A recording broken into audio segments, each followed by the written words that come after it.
From the food we eat, the air we breathe, the land we dwell, to the health of our body and mind and the well-being of all things in the universe. Unlock the Science with Chula Radio Plus. Welcome to Unlock the Science. I'm Virada Salim. Entering the third year of the COVID-19 pandemic and waking up one day with Russia invading Ukraine, which led to discussions on the possibility of a World War III or nuclear war. This year might feel quite apocalyptic to many of us already. For many people who might not feel the same way, still, the narratives about the end of the world are undeniably familiar.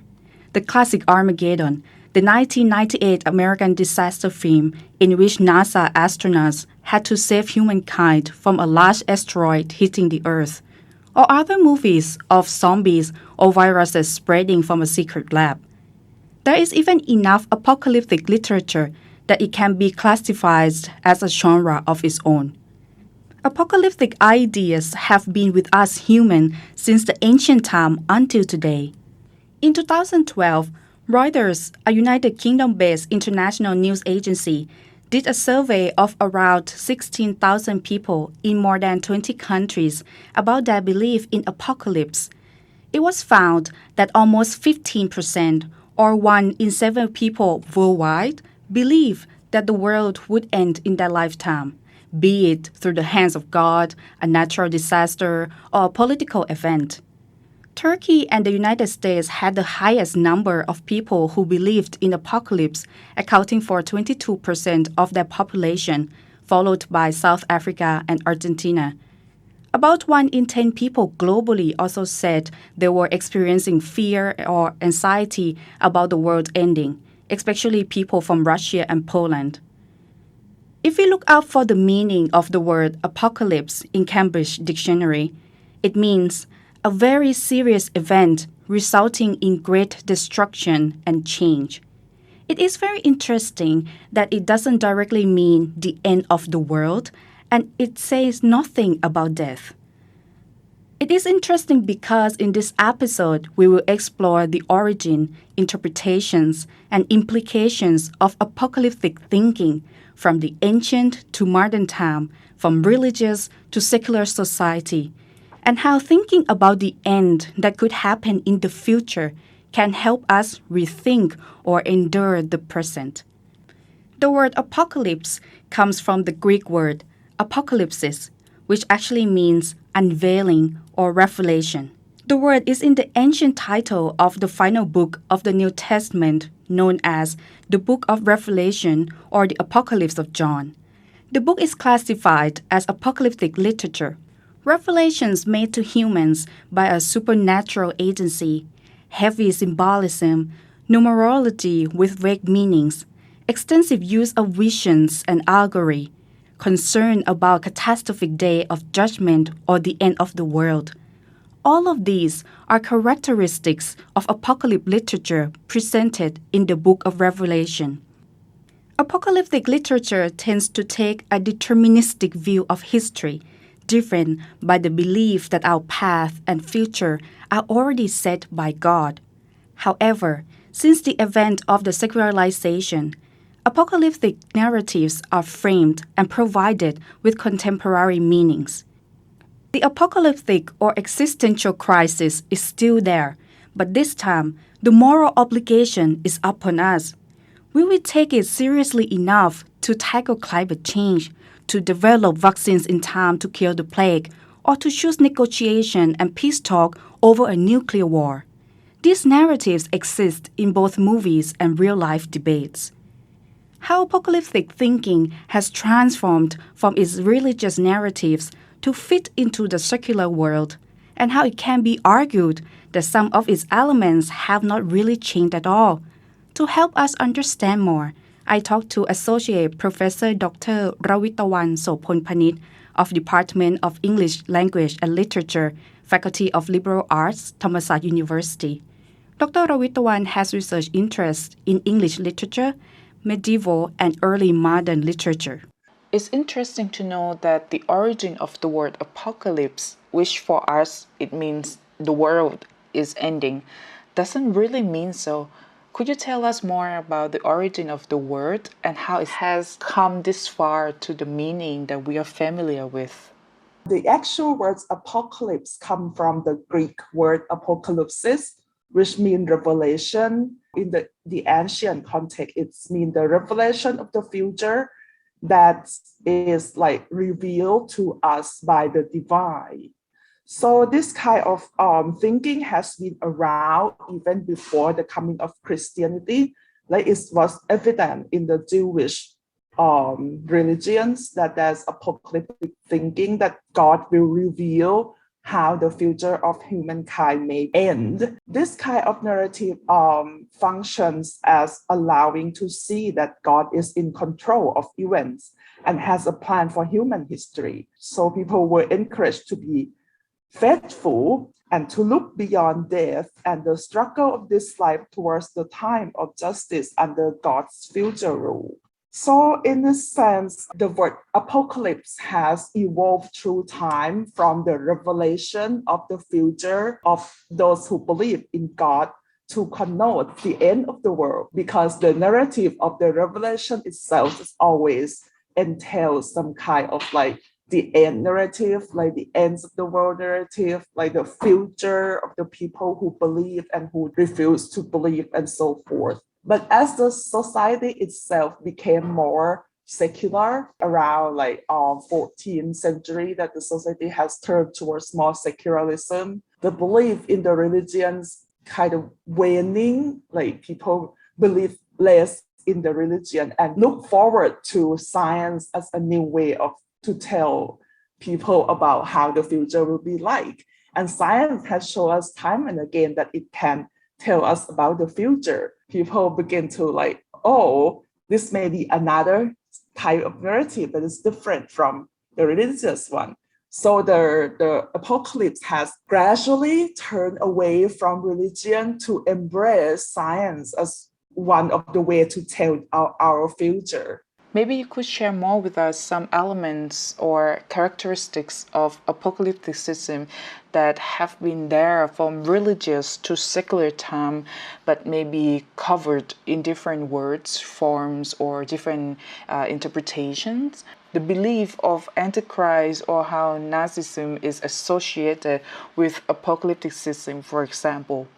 The concept of Antichrist in the apocalyptic thinking is very, very interesting, and it has a very long history indeed. In the Revelation of John, which is one of the most famous apocalyptic narrative in Christianity, it tells us that before the coming of the second of the kingdom, like the kingdom of God will come to the world, there will be an Antichrist manifest as Christ himself.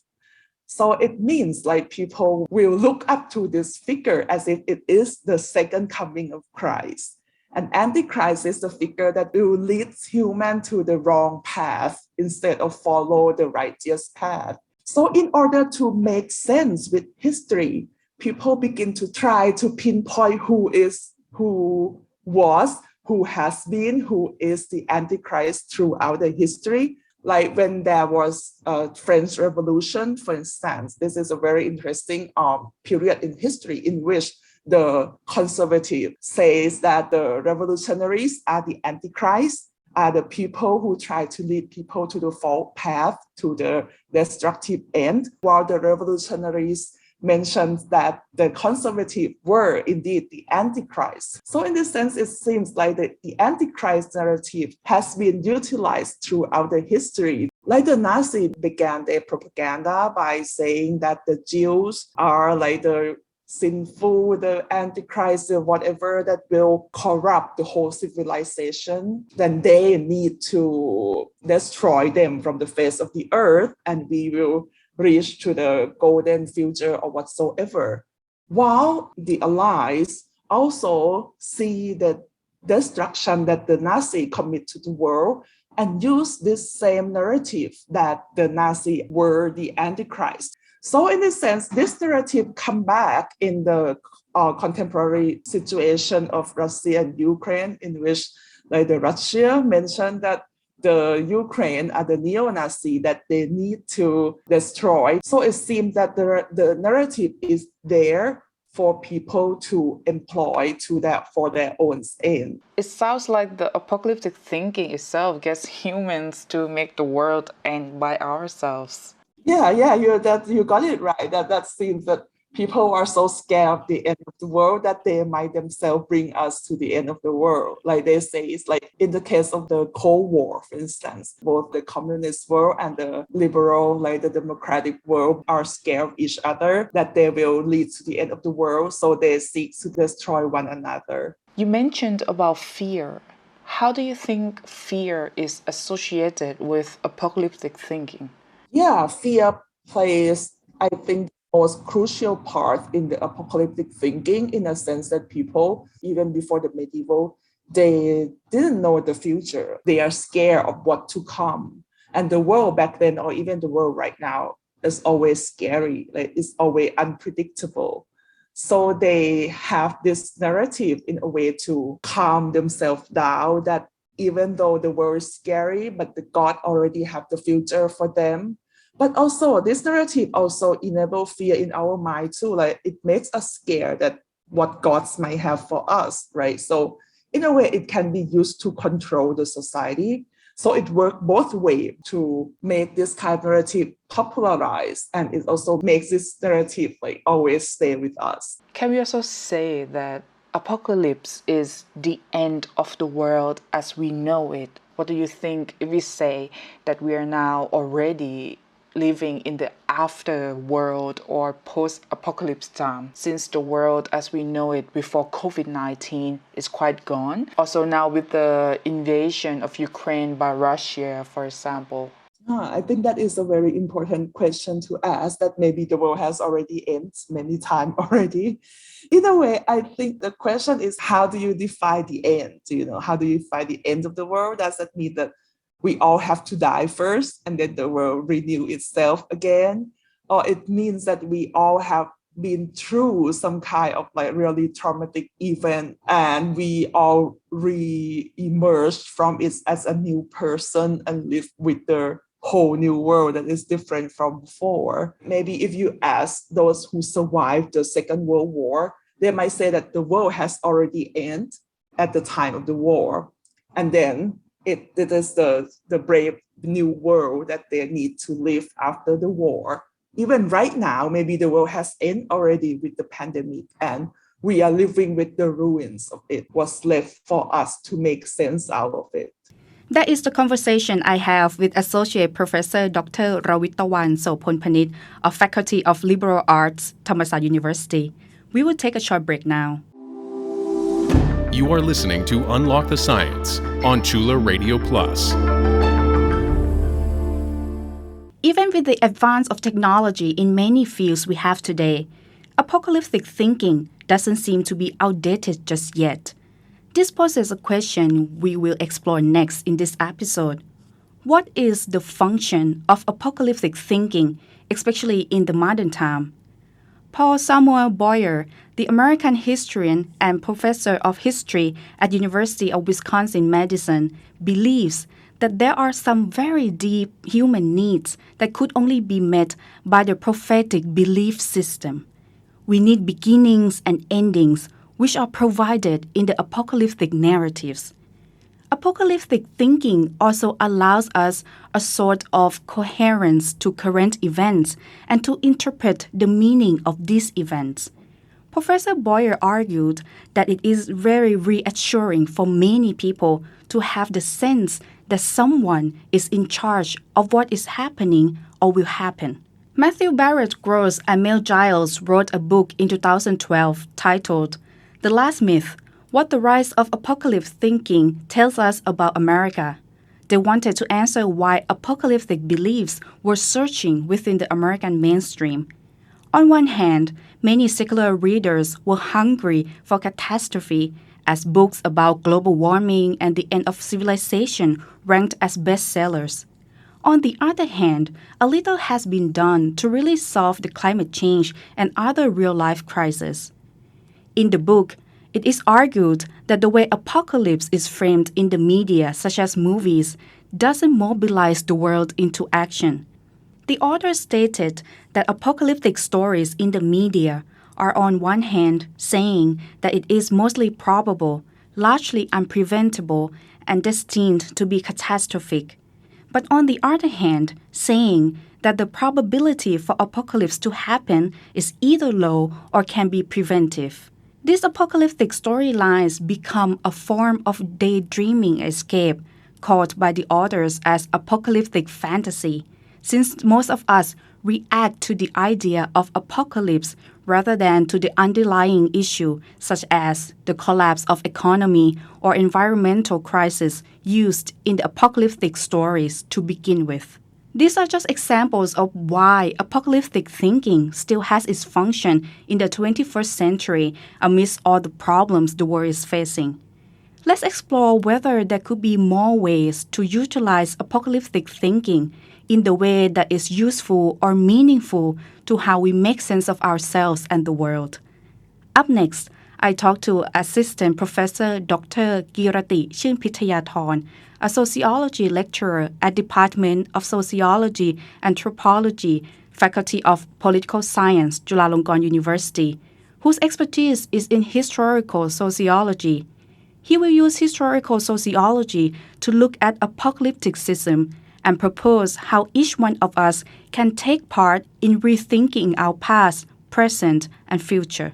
If we use the lens of historical sociology to look at the narratives of ideas related to apocalypse, how should we approach or make sense of it in the way that maybe it can tell us more about the society we are living in? One of the things historical sociologists are dealing with is the idea of time and temporality. I think apocalyptic thinking is basically the way that we try to make sense about temporality, historical time, our horizon of historical time and experiences. Each of us need a structure to understand history. And that structure comes in three components, which is past, present, and future.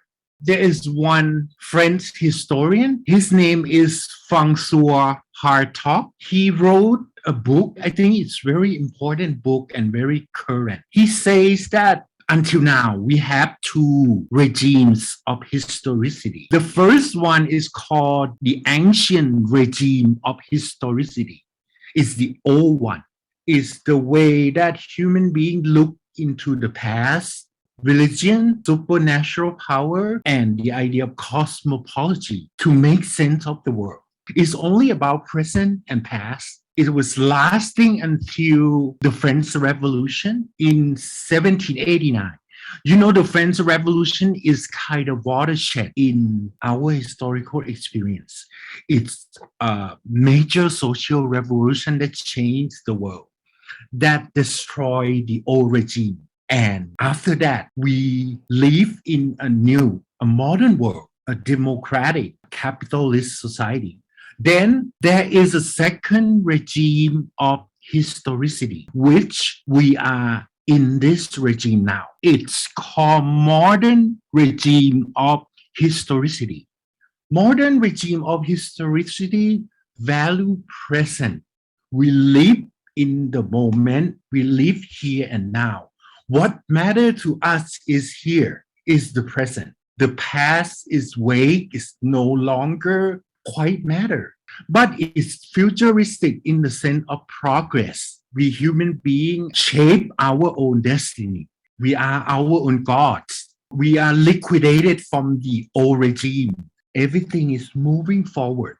But the problem is that it's moving forward to what point, what future? There is no end point.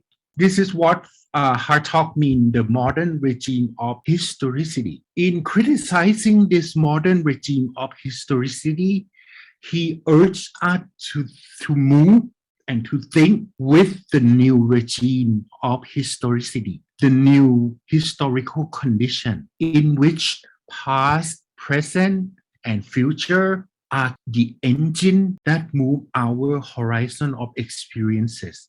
that move our life. The new historical condition is presented in two ways. The first way is we look more into the past. The new experience of getting the past out is becoming more and more important. We see in the media, we see in the film, the cinema, the literature, the theme parks, the way we study memory, recollection, the heritage, the idea of our identity, our sense of self toward the past. This is the first way we look more into the past, and the past is unlocked more and more from the present moment. It's not like the past that is gone, that is done, that is buried, that is finished. It's not the facts of the dead that we want anymore, but we want to reconstruct the past from the present moment. The second way is related to what we are talking today.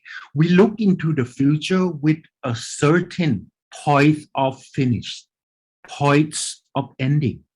We are not so optimistic anymore in the new historical condition.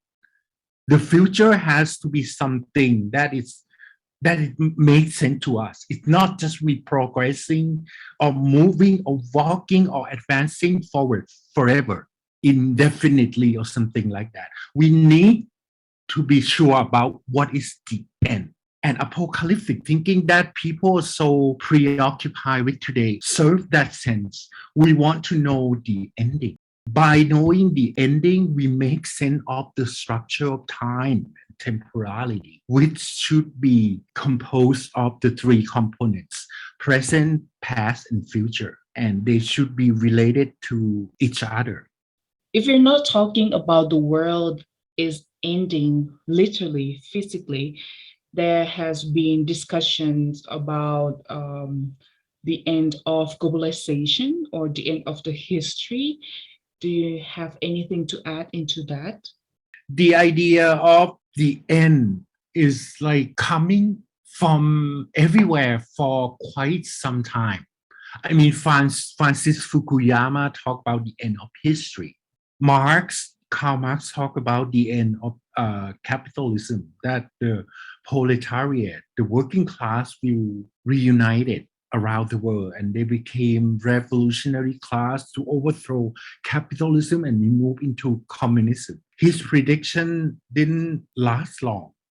But the idea of stage and teleology, that history moving into different stages, then people come in and try to make sense what exactly is the ending. So to think that way, to think in terms of futurist modern regime of historicity is like you need to come up with your own explanation of when it's going to end. And people talk about the end, the beginning, the return, something like that. It depends on what perspective you are taking on.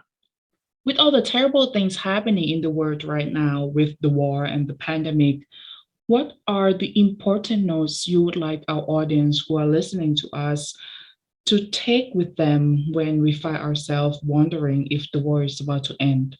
I like to say a little thing about a sociologist named Ulrich Beck. He talked about rich society. We are living in a society today, a globalized world that have so many problems, that have so many natural disasters, that have so many dangers, that have so many risks. But he say that to live in today's world, we have to put ourselves into the idea of cosmopolitanism. It's like we are no longer the only person in the world. We live in the world of strangers. We have to think about them. We have to pay attention to them. They are no longer our stranger. If we evoke this attitude, we may be able to understand what the world is going to end and how we're going to deal with it together as a global citizen. One interesting aspect when talking about apocalypse and the end of the world is that it makes the past, present, and future quite revealing. It seems that the original meaning of the Greek word makes a lot of sense. Many scholars agreed that the book of Revelation or the Apocalypse of John is not just simply an abstract spiritual allegory divorced from the historical events, nor only a prophecy concerning the end of the world. It rather deals with a crisis of faith, probably brought on by Roman persecutions back then. When Reuters did a survey in 2012, Americans who believed the most that they would see the world ending during their lifetime suggested that the government might know some information but keep it secret from their citizens. Associate Professor Dr. Rawitawan said that there are between-the-line messages or hidden agenda in apocalyptic literature based on social and political circumstances that the authors were in at the time. In the current world with advanced technology, where for some people, God might not be the only one in charge, apocalyptic thinking has been diversified by different areas of knowledge. Some might say that it has been democratized, allowing each of us to participate in reimagining the past and future with our own interests in order to handle or even change how we live in the present. No matter how frightening apocalypse might be, apocalyptic thinking can go beyond the end of the world. It can be used as a tool to creatively think of our existence, revealing possibilities of how to live. Both of our guests in today's episode also share the same open-end interpretations of apocalypse. Unlock the Science would like to thank Associate Professor Dr. Rawitawan Sophonpanich of Department of English Language and Literature, Faculty of Liberal Arts, Thammasat University, and Assistant Professor Dr. Girati Chinpitayathorn of Department of Sociology and Anthropology, Faculty of Political Science, Chulalongkorn University, for sharing their interesting thoughts about apocalypticism and how we could think of the end of the world in the way that invites us to rethink about our past, present, and future. I hope you enjoy our program. You can listen to Unlock the Science on Chula Radio Plus at FM 101.5 every Saturday from 1 p.m. to 1:30 p.m. You can also listen and follow us on our website, curadio.chula.ac.th, and our Facebook page. Our show is also accessible as podcasts, including on Apple and Spotify. See you again next Saturday. Have a nice day.